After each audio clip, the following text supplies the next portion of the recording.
guys, welcome back to my channel. I am back here with another video.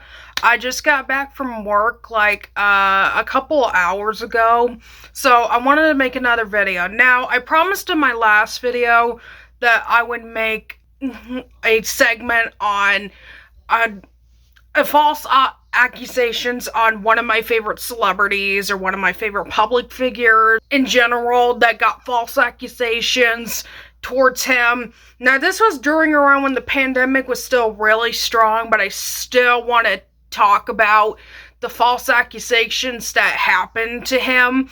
And the person I'm going to be talking about that were rumored and then they were proven that none of it happened is Panic at the Disco lead singer Brendon Urie. That stigma, those allegations that happened to him was still stigmatized despite of it proven to be wrong. Now, the allegations I'm talking about here is that back in around October 2020, and strangely enough, that was the same month around my birthday. Bad timing there. I didn't really know about it until last year, kind of the allegations, and I kind of believed it for like maybe 10 minutes. I want to make it very clear, for like maybe 10 minutes. And then I was really looking at with the screenshots and an article, what was really going on, which I will leave down in the description below of the article. If you guys want to read the entire article, again, I will leave the link down in the description below, but I'm not going to bore you here all the way. As I got done reading that article, I have to say it right now, I went through other things that the person accused of all of these things. Turns out the Twitter account that this person had, deleted their first one and then had a duplicate account and then deleted that account again. So the screenshots I'm showing you here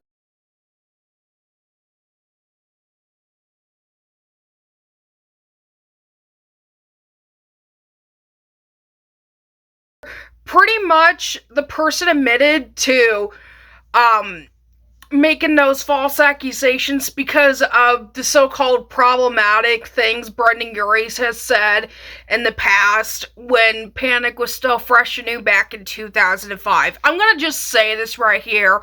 You gotta understand, Brendon Urie was probably like only 16 or 17 years old at the time when Panic at the Disco was still new.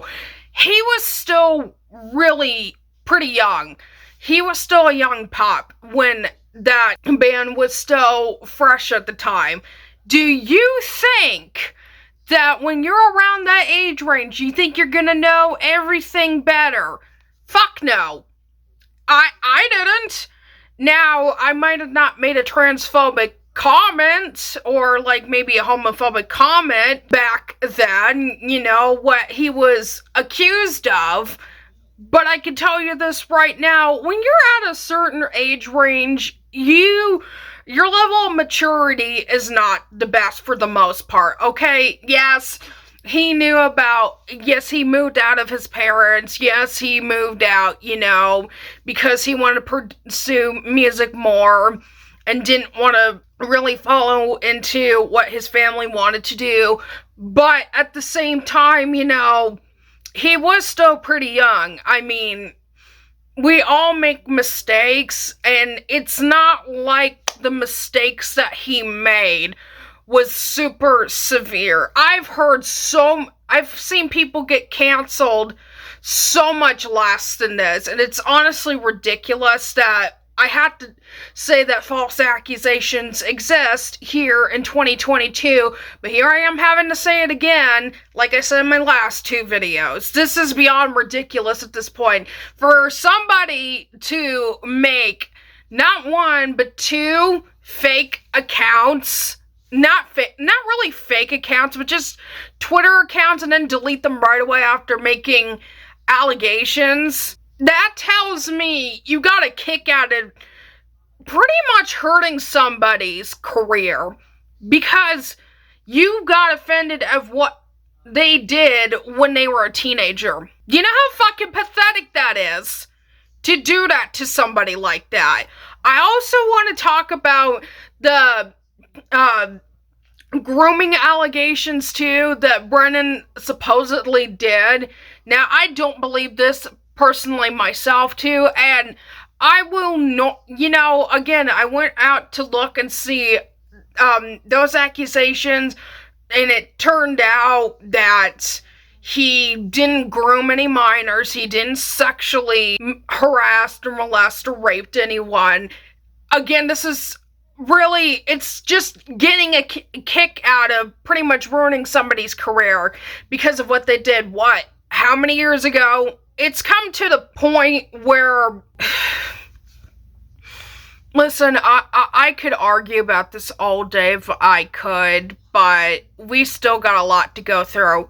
Plus, I also wanted to talk about the Zach Hall situation and why he got fired. So yeah, you probably, if you guys don't know who Zach Hall is, he was pretty much the security guard that was working for Panic at the Disco at the time, and he was accused of very horrendous things, including pretty much sexually harassing a then previous member, Dolan Weeks' wife, of sexual assault. And I gotta say it right here, Brendon didn't know anything about this. Some people are really good at hiding that shit in front of others. You gotta also understand from a friend's perspective, because Zach Hall was also a good friend to Brendon Urie at the time as well. And for Brendon Urie having to say that Zach Hall is no longer working for them because of what has happened to Dolan Weeks' wife and some other people, that's gotta be hard. That's like if somebody said, hey, Paige, one of your closest friends was accused of raping somebody. Do you think I'm gonna believe it at first? No, of course not. But I would have to have some kind of proof for it if that's true. And if that's true, the hardest decision for me is not only not be friends with them anymore, but possibly maybe filing charges on somebody and calling the police on them. That's gotta be the hardest thing to do. The allegations brought up against Zach, and I want to address it. Okay? So, Zach has been removed from his current position with Panic at the Disco. All right? Some of the things recently brought up from the past have definitely crossed the line, and I am taking this very seriously, all right? Because nobody who works with this band can ever act inappropriately toward fans, period, right? And I want to say I'm truly sorry for anyone who's been hurt by this directly or has been made to feel unheard, right? Because the safety of our fans is a priority, and I do not take that lightly. Because, dude, the last thing I want is for anyone to feel unsafe when they're coming to see Panic at the Disco. So, moving forward, we'll also be holding mandatory anti-harassment training sessions for anybody who works for the band. For Brendon Urie actually to come out and do that, I mean, that cannot be easy. I mean, that cannot be easy for him to have to kick Zach Hall out for, what Zach did. And I like to just say to Zach, fuck you. I mean, Zach, you're a piece of shit. I've also even seen other, tweets on Twitter, even after all the allegations against Brendon Urie were completely false, and showing that he's not transphobic, he's not homophobic, he's not racist, even by showing all that.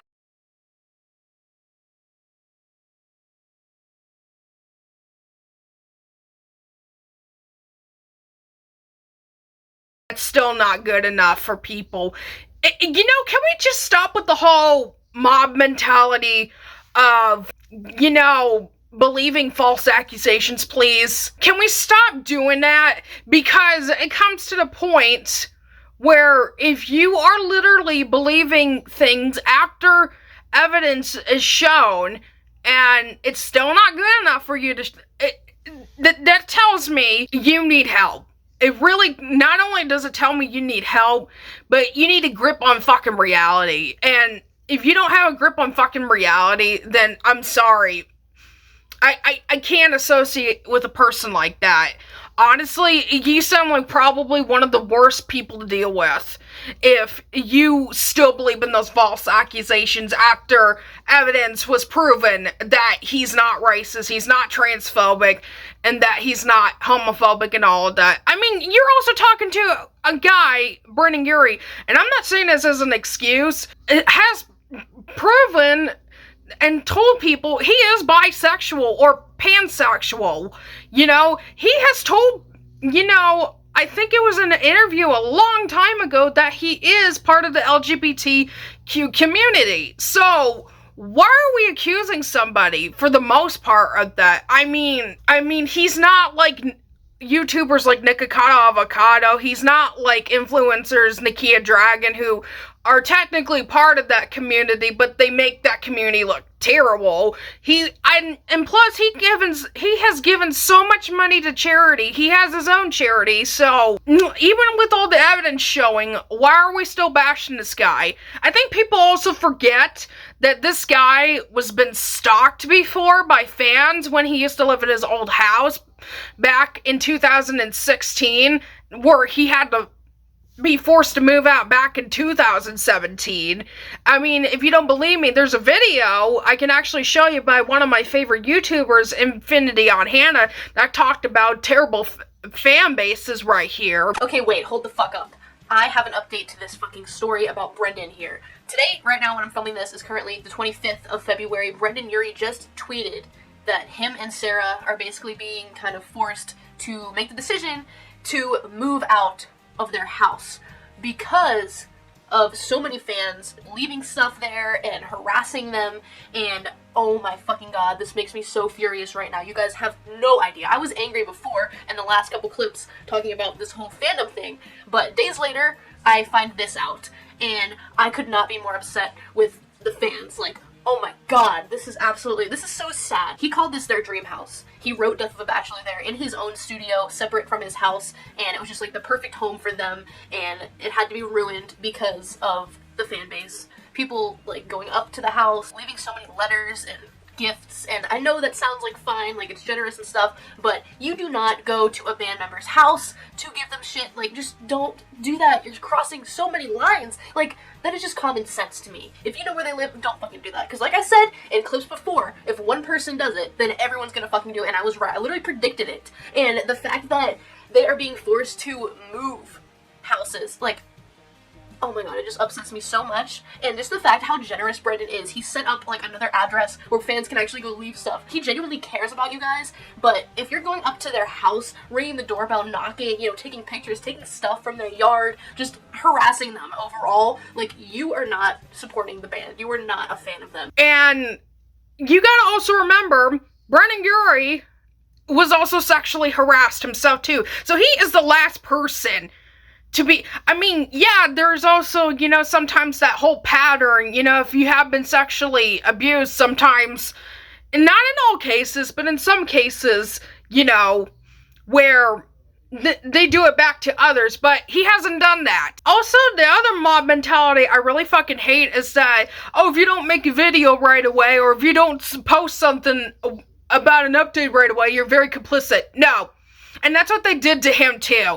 And I'm really getting sick and tired of it. You gotta let somebody heal after what Zach Hall has done to one of his best friend's wife and to other fans. You gotta, I mean, like I said, this is beyond ridiculous at this point. Involve that mob mentality where if they're not saying something right away, they're complicit. No. You have to let somebody heal from trauma first before they come out and say what they have to say, okay? If that's something I've learned over the years, you gotta let them be ready to tell what they have to tell, okay? I mean, it's not like Brendon Urie murdered anybody. Okay, that'd be something a little different, if that was even the case, but that's never been the case. But And to also, you gotta let him take time, you know, get him to explain also when he was younger, you know, he did some stupid things. I mean, we all did stupid things when we were like 16, 17, 18. I know I did. I think that for some fans, it's gonna be sufficient that they don't see Zach at the concert, that he doesn't interact with them. And I've also seen conspiracy theories, which, guys, please don't do that, because that's unnecessary. You're never gonna get a confirmation for this, so why are you, like, overthinking it so far? I've seen people saying that Zach probably still works with the Panic at the Disco, like the record label that it's under, but that he's not working in a position where he can interact with fans. And if that is true, it's really bad, but you cannot prove it. So why are you, like, putting this forward? Just to kind of create more doubt amidst the group of fans? Or I don't understand the purpose of that. Like, it's not good. It's creating drama that is not necessary. Nobody's perfect, okay? So stop thinking of that mob mentality that everybody should be perfect. It's not fucking realistic, okay? Even celebrities are not. Get over it. That's all I wanted to say. I wanted to spread my rant about it because this was really pissing me off that people were still believing these allegations after it was proven what Brendon did was completely false. If you're one of those people that still believe it, please really rethink of what you're thinking about, okay? And get a life. That's all I gotta say. Thank you so much for watching. Don't forget, if you want to watch more of my content, you can subscribe. I also got a Patreon down below. I got 2 tiers for my Patreon if you want to go support me there. And yeah, that's pretty much it. Happy Pride Month. Thanks for watching. See ya.